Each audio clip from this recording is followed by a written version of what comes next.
आज मानसून सत्र का तीसरा दिन है। सदन में अनुपूरक बजट को लेकर चर्चा होगी।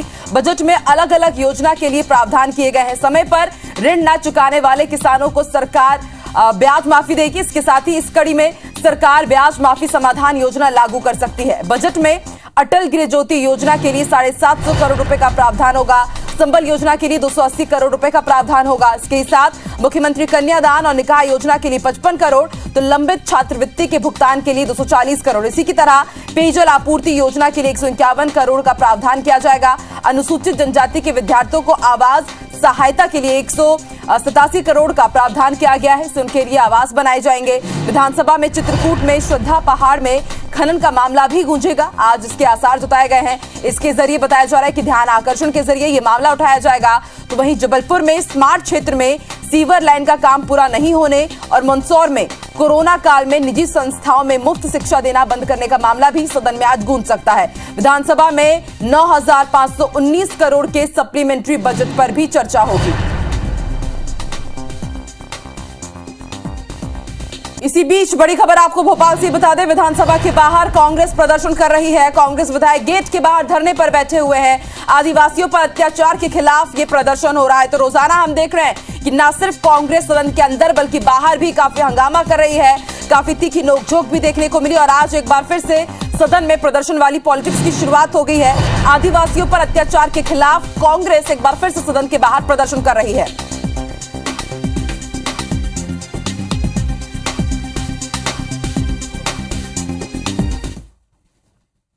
और जानकारी के लिए सीधे रुख कर लेते हैं भोपाल का। हमारे सहयोगी सुधीर इस वक्त हमारे साथ लाइव जुड़ रहे हैं। सुधीर, आज तीसरा दिन विधानसभा मानसून सत्र का, किन मुद्दों की गूंज सुनाई दे सकती है और कांग्रेस ने एक बार फिर से प्रदर्शन की शुरुआत कर दी है। इस बार वो कौन से मुद्दे उठा रही है?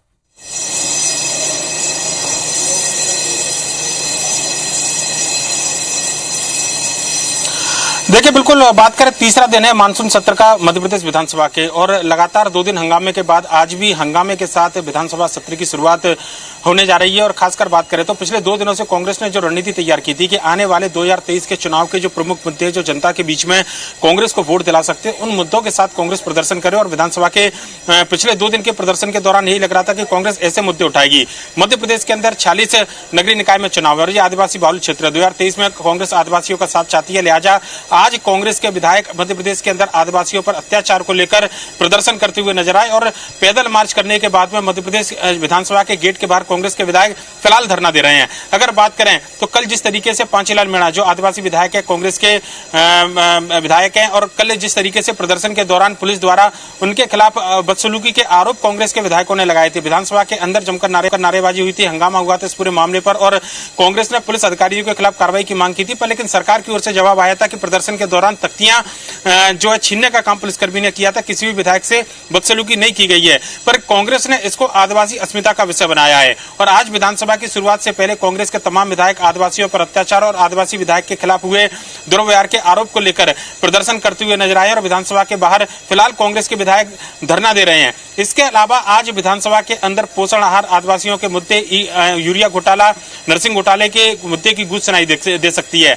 आज जो कार्य सूची में विषय लाए गए हैं, अगर अपने दर्शकों को बताएं तो कार्य सूची में जो विषय हैं उसमें उसको देखकर ऐसा लगता है कि मध्य प्रदेश विधानसभा में आज अनुपूरक बजट पर चर्चा हो या ना हो, पर लेकिन आज विधानसभा की कार्रवाई जो है लगभग पूरी करा ली जाएगी और उसके बाद हो सकता है कि विधानसभा को अनिश्चितकाल के लिए स्थगित किया जाए। और इस बात का अंदेशा कांग्रेस के विधायक लगातार जता रहे हैं। थोड़ी देर पहले सज्जन सिंह वर्मा से बात हुई थी, उनका कहना था कि इस कार्यसूची को देखकर लग रहा है कि सरकार किसी भी विषय पर चर्चा कराना नहीं चाहती और आज ही विधानसभा के सत्र को खत्म कर देगी। हालांकि सुबह जब नरोत्तम मिश्रा से बात की थी, मीडिया से चर्चा हुई थी, तो उन्होंने कहा था कि अनुपूरक बजट आज पेश किया जाएगा और उस पर चर्चा के लिए पर्याप्त समय मिलेगा।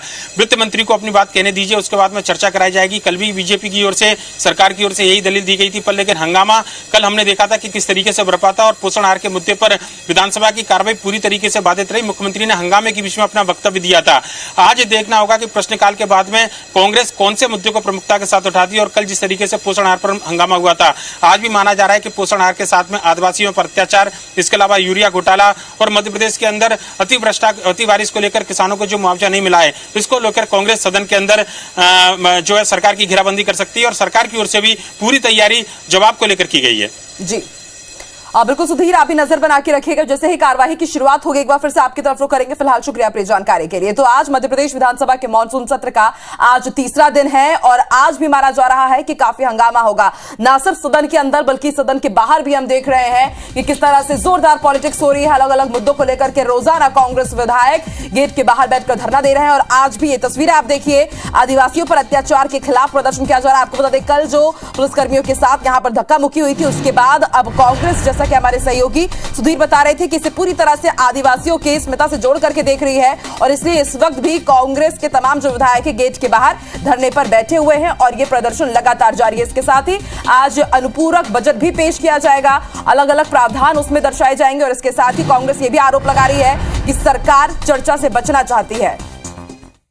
बड़ी खबर आपको बता दें, विधानसभा में आज बिलाबोंग स्कूल का मुद्दा भी उठेगा। जी हां, पूर्व मंत्री पीसी शर्मा का बयान सामने आया है। उन्होंने कहा है कि 3 साल की मासूम के साथ दरिंदगी को न्याय नहीं मिला है, स्कूल प्रबंधन पर कार्रवाई नहीं हुई है और इसलिए अब वो इस मुद्दे को विधानसभा में भी उठाएंगे। आपको बता दें बच्ची के न्याय के लिए लोगों ने भी प्रदर्शन किया और अब ये मामला विधानसभा में भी गूंजेगा। आज विधानसभा में विपक्ष इस पूरे मामले को पूरे दमखम के साथ उठाएगा। विधानसभा में बिलाबोंग स्कूल का मुद्दा भी उठेगा। अब से थोड़ी देर पहले पूर्व मंत्री पीसी शर्मा का बयान सामने आया, उन्होंने सरकार को घेरा है। उन्होंने कहा कि 3 साल के मासूम के साथ जिस तरह से दरिंदगी का मामला सामने आया उसे अब तक न्याय नहीं मिला है, स्कूल प्रबंधन पर किसी तरह की कार्रवाई नहीं की गई है और बच्ची के न्याय के लिए लोगों ने प्रदर्शन किया और ऐसे में अब कांग्रेस भी इस मामले को विधानसभा में उठाने की तैयारी कर रही है। आपको बता दें इससे पहले जो परिजन थे वो स्कूल पहुंचे, स्कूल के बाहर स्कूल प्रबंधन से उनकी बातचीत हुई, नारेबाजी की गई, विरोध प्रदर्शन की तस्वीरें हम आपको दिखा रहे हैं जो स्कूल परिसर के बाहर परिजनों ने की थी और सीधा सवाल यहां पर स्कूल प्रबंधन से पूछा गया कि आपने इस पूरे मामले में लीपापोती क्यों की और हमारे बच्चे आपके स्कूल में कितने सुरक्षित हैं। और अब इस पूरे मामले की गूंज आज विधानसभा में भी सुनाई देगी क्योंकि पूर्व मंत्री पीसी शर्मा ने साफ कहा है कि न्याय नहीं मिला है बच्ची को और इसलिए अब कांग्रेस भी इस मामले को आज विधानसभा में उठाएगी। यानी कि आज तीसरा दिन विधानसभा मानसून सत्र का बेहद हंगामेदार रहेगा। अलग अलग मुद्दों के साथ बिलाबोंग में जो मामला सामने आया उसकी भी गूंज आज सदन में सुनाई देगी।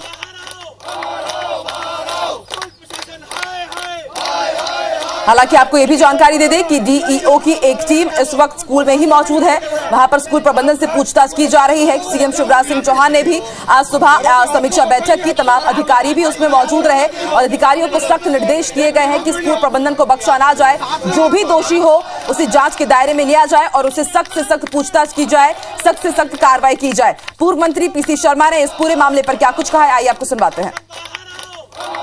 बिलाबोंग स्कूल में प्रदर्शन हुआ, हमारे भी साथी वहाँ पर थे, पेरेंट्स ने आज किया है और ये बहुत ही दयनीय स्थिति है शासन की। कह रहे हैं 7 दिन में रिपोर्ट आएगी, भाई 24 घंटे में आना चाहिए, विधानसभा चल रही है।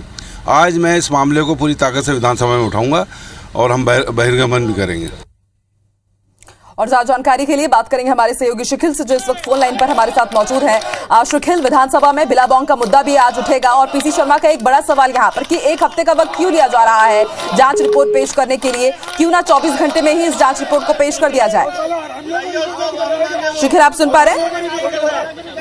चलिए एक बार फिर से कोशिश करेंगे हमारे सहयोगी शिखिल से बातचीत करने के लिए। तो ये तस्वीरें हम आपको दिखा रहे हैं, एक्सक्लूसिव तस्वीरें भी हमने आपको दिखाई थी। यही वो तस्वीरें थी जब IBC 24 की टीम बिलाबोंग स्कूल के बाहर पहुंची थी, वहां पर परिजन पहुंचे हुए थे। स्कूल प्रबंधन से उन्होंने कई तीखे सवाल किए और डर भी कहीं ना कहीं उन्होंने जताया और उसके साथ ही अफसोस भी कि जिस स्कूल में वो अपने बच्चों को भेजते हैं वहां पर उनके बच्चे ही सुरक्षित नहीं। और एक बार फिर से हमारे साथ हमारे सहयोगी शिखिल फोन लाइन पर जुड़ चुके हैं। शिखिल, पीसी शर्मा का बयान सामने आया है, विधानसभा में मुद्दा गूंजेगा और एक बड़ा सवाल भी उन्होंने यहां पर उठाया है कि आखिर 1 हफ्ते का वक्त क्यों लग रहा है जांच रिपोर्ट सौंपने में। देखिए, निश्चित तौर पर अब मामले को लेकर सियासत भी जारी हो चुकी है। हालांकि इस मामले को लेकर लगातार कांग्रेस इस बात को लेकर हमलावर सरकार पर रही कि जिस प्रकार से जो लगातार मामले सामने आ रहे हैं और फिर अगर एनआईसी की बातचीत भी की जाए, जो रिपोर्ट जिस प्रकार से अपराध आंकड़ों की आती है उसमें भी मध्य प्रदेश का नाम पहले स्थान पर आता है। लेकिन राजधानी भोपाल में जो 3 साल की बच्ची के साथ दरिंदगी का मामला सामने आया उसमें लेकर अब सवाल खड़े होने लगे हैं। न सिर्फ कांग्रेस बल्कि बीजेपी के जो विधायक हैं कल रामेश्वर शर्मा, उन्होंने भी इस बात को साफ तौर पर कहा था कि स्कूल प्रबंधन पर कार्रवाई होनी चाहिए। आज नरोत्तम मिश्रा ने भी इस बात का बयान दिया, जो प्रदेश के गृह मंत्री हैं, कि जिस प्रकार से जो अभिभावकों की मांग सामने आ रही है, विरोध प्रदर्शन किए जा रहे हैं, सरकार इस पूरे मामले पर जांच कर रही है। लेकिन अब पीसी शर्मा ने एक बड़ा बयान दिया है कि सप्ताह भर के अंदर रिपोर्ट क्यों, बल्कि 24 घंटे के अंदर आना चाहिए। इतना ही नहीं, बल्कि उन्होंने साफ तौर पर कहा है कि स्कूल प्रबंधन पर ठोस कार्रवाई होनी चाहिए। और आज इसी मुद्दे को लेकर विपक्ष जो है वो सत्ता पक्ष से विधानसभा में जवाब मांगेगा। पूरी पुरजोर तरीके से इसको लेकर प्लानिंग जो है, उन्होंने ये भी कहा है कि इस पूरे मामले को लेकर जो विपक्ष है उनमें बातचीत भी यहाँ पर हो चुकी है। और कांग्रेस इस पूरे मुद्दे पर आज पूरी जोर से सरकार से ये सवाल करेगा कि आखिर अभी तक स्कूल प्रबंधन पर कार्रवाई क्यों नहीं की गई। हालांकि ये पहले भी लगातार जिस प्रकार से हम देखते हैं कि मंत्रियों की जो बयान आ रहा है, चाहे फिर भोपाल के महापौर की बातचीत कर ली जाए या फिर विधायकों की इस बात को कहा जा रहा है कि जांच की जा रही है, लेकिन अब सब्र का बांध लोगों को टूटता जा रहा है। सीसीटीवी कैमरे की गड़बड़ी स्कूल प्रबंधन के सामने आई थी, और इतना ही नहीं बल्कि इससे पहले भी जिस प्रकार से स्कूल प्रबंधन पर शिकायत दर्ज कराई गई थी, उस पर भी कार्रवाई नहीं की गई। तो इन तमाम मामलों को लेकर एक आक्रोश जो है जनता का दिखाई दे रहा है, और उसी के साथ साथ प्रदेश की सियासत का पारा भी बढ़ता जा रहा है। बिल्कुल, देखते हैं शुक्ल आज क्या कुछ होता है सदन में। आप भी नजर बना के रखिएगा कांग्रेस अब कितने जोरदार तरीके से इस मुद्दे को उठाती है और सरकार क्या वाकई इस पर चर्चा करती है, ये भी देखने वाली बात होगी। शुक्रिया अपनी जानकारी के लिए। तो ये तस्वीरें हम आपको दिखा रहे हैं। सदन में एक बार फिर से प्रदर्शन वाली पॉलिटिक्स की शुरुआत हो गई है। बीते 2 दिनों से कुछ ऐसी ही तस्वीरें हमने आपको दिखाई कि ना सिर्फ सदन के अंदर बल्कि बाहर भी जोरदार तरीके से हंगामा हुआ है। आदिवासियों पर अत्याचार के खिलाफ ये प्रदर्शन, क्योंकि कल जिस तरह से हमने देखा था कि सदन के बाहर पुलिस के साथ थोड़ी झूमा झटकी हुई, तख्तियों को हटाया गया सदन के बाहर से, उसे अब कांग्रेस के तमाम विधायकों ने आदिवासी के अस्मिता के साथ जोड़ दिया है। और इसलिए इसे कहा जा रहा है कि आदिवासियों के साथ पुलिस ने अत्याचार किया है। और ये तस्वीरें आप देखिए, सदन के बाहर की ये तस्वीरें। जीतू पटवारी आपको यहाँ पर नजर आ रहे हैं, कांग्रेस नेता और तमाम जितने भी यहाँ पे कांग्रेस के विधायक हैं, अलग अलग क्षेत्रों से वो यहाँ पर पहुंचे हुए हैं, और सभी इस वक्त सदन के बाहर मेन गेट के पास धरना प्रदर्शन कर रहे हैं। आपको बता दें 11 बजे से जैसे ही कार्रवाई की शुरुआत हुई, तमाम विधायक यहाँ पर पहुंचे और धरना प्रदर्शन की शुरुआत कर दी गई है। कल बीते 2 दिन से भी कुछ इसी तरह का नजारा हमने यहाँ पर देखा, और एक बार फिर से यहाँ पर प्रदर्शन वाली पॉलिटिक्स का आगाज हो गया है। तो अलग अलग मुद्दों की गूंज आज विधानसभा में देखने को मिलेगी ही, लेकिन उससे पहले कांग्रेस इस वक्त सदन के बाहर प्रदर्शन कर रही है। तस्वीरें हम आपको दिखा रहे हैं। तमाम कांग्रेस के जितने भी नेता हैं इस वक्त यहाँ पर मौजूद है। बड़ी संख्या में पुलिस बल भी यहाँ पर तैनात किया गया है, क्योंकि कल यहाँ पर पुलिस के साथ ही झूमा झटकी देखने को मिली थी, क्योंकि अलग अलग तख्तियां लेकर के यहाँ पर पहुंचे हुए थे कांग्रेस कार्यकर्ता, कांग्रेस के नेता, और उनसे उन तख्तियों को हटाया गया, उनसे छीना गया। उसी को लेकर के आज उस जिस प्रकार से उनसे वो तख्तियां छीनी गई थी, उसको लेकर के आज इस वक्त यहाँ पर कांग्रेस के तमाम जो विधायक हैं प्रदर्शन कर रहे हैं, धरना प्रदर्शन कर रहे हैं। मध्य प्रदेश विधानसभा के बाहर की तस्वीरें आप देख सकते हैं। कांग्रेस नेता जीतू पटवारी यहां पर पहुंचे हुए हैं। नारेबाजी भी जोरदार तरीके से यहां पर की जा रही है सरकार के खिलाफ।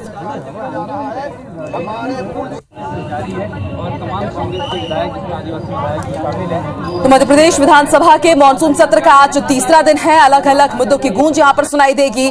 कांग्रेस ने पूरी तैयारी की है आज भी सत्ता पक्ष को घेरने के लिए, और आज अनुपूरक बजट भी पेश किया जाएगा। और जैसा कि हमारे सहयोगी सुधीर भी जानकारी दे रहे थे कि कांग्रेस ये आरोप लगा रही है सरकार के ऊपर कि सरकार चर्चा से बचना चाहती है, और इसलिए सुगबुगाहट इस बात की भी है कि आज सदन की कार्यवाही अनिश्चित काल के लिए स्थगित कर दी जाएगी। और ऐसे में कांग्रेस का कहना है कि सरकार किसी भी मुद्दे पर बातचीत नहीं करना चाहती है, जवाब नहीं देना चाहती है, इसलिए सदन को अनिश्चित काल के लिए स्थगित किया जा सकता है। और उसके साथ लगातार कांग्रेस ने अपनी आवाज बुलंद की है, घेरने की पूरी तैयारी कांग्रेस की तरफ से सरकार को। और इस वक्त हम आपको दिखा रहे हैं सदन में प्रदर्शन वाली तस्वीरें। आप देखिए सदन में एक बार किस तरह से प्रदर्शन वाली पॉलिटिक्स की शुरुआत हुई है। आज जैसे ही सदन की कार्रवाई की शुरुआत हुई, आदिवासियों पर अत्याचार के खिलाफ प्रदर्शन करने के लिए पहुंचे कांग्रेस विधायक, और इस वक्त सदन के बाहर कांग्रेस के तमाम विधायक बैठे हुए हैं और प्रदर्शन कर रहे हैं। और ज्यादा जानकारी के लिए बात करेंगे हमारे सहयोगी नवीन से। नवीन, रोजाना हम इस तरह की तस्वीरें देख रहे हैं, एक बार फिर से कांग्रेस विधायक बाहर बैठे हुए धरना दे रहे हैं, क्या अपडेट आपके पास? देखिए, कांग्रेस में जिस तरीके से आदिवासियों के खिलाफ हिंसा हो रही है, अत्याचार हो रहा है, उन्हीं सब मामलों को लेकर कांग्रेस के आदिवासी विधायकों ने बिरला मंदिर से विधानसभा तक मार्च किया है और विधानसभा गेट के बाहर धरने पर बैठ गए हैं।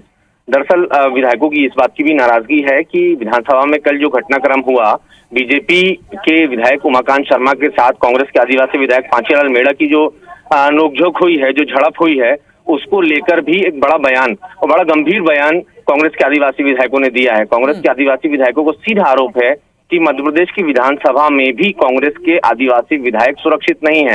मध्य प्रदेश की सरकार फेल है आदिवासियों की सुरक्षा करने में। तो ये बड़ा गंभीर आरोप कांग्रेस के आदिवासी विधायकों ने मध्य प्रदेश की सरकार पर लगाया। और आज विधानसभा की तीसरे दिन का जो कार्रवाई है वो कुछ देर पहले ही शुरू हुई है। पूरी तैयारी के साथ है कि आज आदिवासियों पर हो रही हिंसा के खिलाफ आज आदिवासी विधायक विधानसभा के भीतर विरोध जाहिर करने की तैयारी में आए हैं।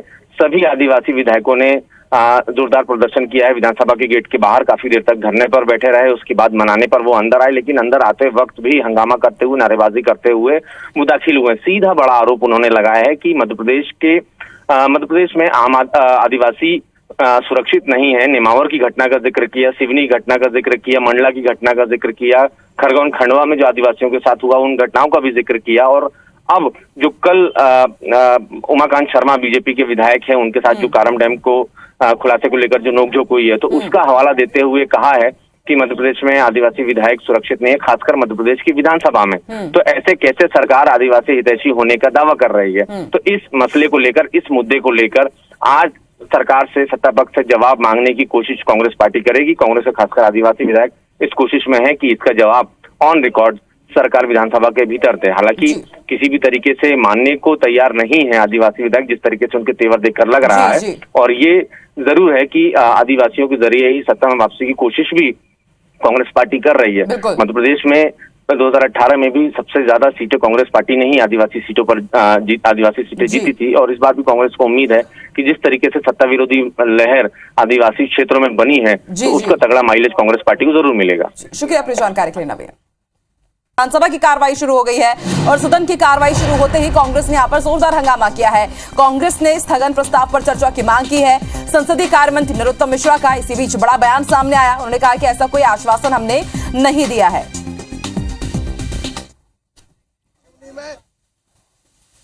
आदिवासियों को बजरंग दल के कार्यकर्ताओं ने पिटाई किया, उसकी पत्नी छुड़ा रहे थे, उसको भी मारे, आखिर उनके पत्नी के सामने उन्हें मार डाले। इस तरह से हमारे विश्व आदिवासी दिवस के दिन लटेरी के खट्टियापुरा में सरकार की बंदूक से गोली चला और आदिवासी हमारा स्वर्गीय चैन सिंह शहीद हो गया। लगातार हमारे आदिवासियों के साथ अन्याय हो रहा है। और कल हमारे माननीय आदिवासी विधायक कारम डैम के जो 300 करोड़ की भ्रष्टाचार है उसको उठाने के लिए सदन के अंदर आ रहे थे, तो सदन से बाहर पुलिस ने रोका, मारपीट किया। सदन के अंदर माननीय मुख्यमंत्री जी गंभीरता से इस विषय को नहीं सुने, न सरकार ने सुना। सदन के अंदर भी भाजपा के विधायकों ने हमारे आदिवासी विधायक को, लेकिन उमाकांत शर्मा हैं, उन्होंने ये कहा कि उनको Z+ की सुरक्षा चाहिए। आप लोगों से खतरा है उनको? देखिए, उमाकांत शर्मा जी कौन से सीट पे बैठे थे और कहां पर वो उनके साथ जुमाजुटकी हुई? सच्चाई ये है कि उमाकांत शर्मा जी खुद आके इनको रोक रहे थे, जबकि ये अपना पक्ष रख रहे थे कि गेट से ये जा रहे हैं, कारम डैम का ये विरोध कर रहे हैं। विरोध करने के बाद में जब ये गृह मंत्री जी को जाके अपनी बात बता रहे हैं, जहां उनके कपड़े फटे थे वो बता रहे हैं, वहां पर ये उमाकांत शर्मा जी को आने की क्या जरूरत थी? ये सच्चाई है, ये उलट अपनी धक्का मुक्की खुद कर रहे थे और ये बात आरोप लगा रहे हैं। हम सीधी बात कह रहे हैं, शिवराज सरकार आदिवासी हित और हितैषी की बात कर रहे हैं, लेकिन NCRB के जो रिकॉर्ड है और लगातार आदिवासियों के साथ में ये जो अत्याचार हो रहा है, हत्याएं हो रही है, ये सीधे तौर पे शिवराज सरकार जिम्मेदार है।